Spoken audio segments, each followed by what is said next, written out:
Good morning. It is a privilege to be with you today.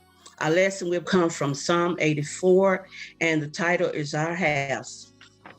The psalm begins with the praise of the place where God lives and where the singer longs to be.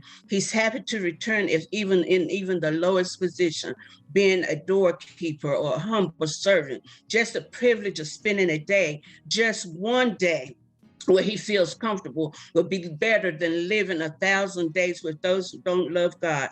He even envies the birds who can rest in the temple and people whose duties are in the temple. He goes on to say, "O Lord, our host of hosts, my King and my God, we worship a God who is the power behind life today. All other gods are just non-entities. But he who created the universe, who chose Israel as his people, and who provided salvation for the whole world, who lives in glory forever, he is our God."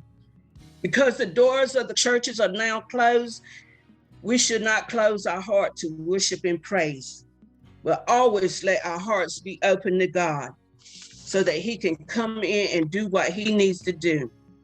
Also in this psalm, these people, they constantly abide and who keep constant watch there, referring to the priests and Levites, who were the ministers of religion, who had their permanent abode near the tabernacle and the temple, and were wholly devoted to the sacred duties of religion.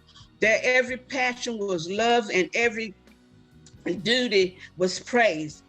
The church is supposed to provide help for the needy in the midst of troubles and peace in the midst of chaos and comfort in the midst of distress. Then it goes on to say they will be praising thee, the ministers of the eternal and the eternal heaven, the angels and the spirits of men made perfect.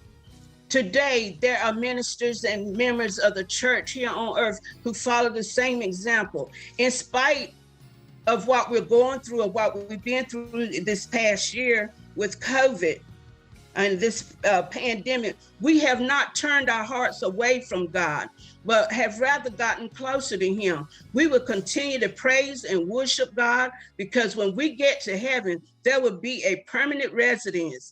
Him that overcometh will I make a pillar in the temple of my God. He shall go no more out, from Revelations, the 3rd chapter, 12. There will be a constant service. It's described as perpetual praise. We'll be able to praise our God all day, every day, world without end, because our citizenship is in heaven, from Philippians 13 and 20. Our hearts are programmed for divine fellowship. Think about it.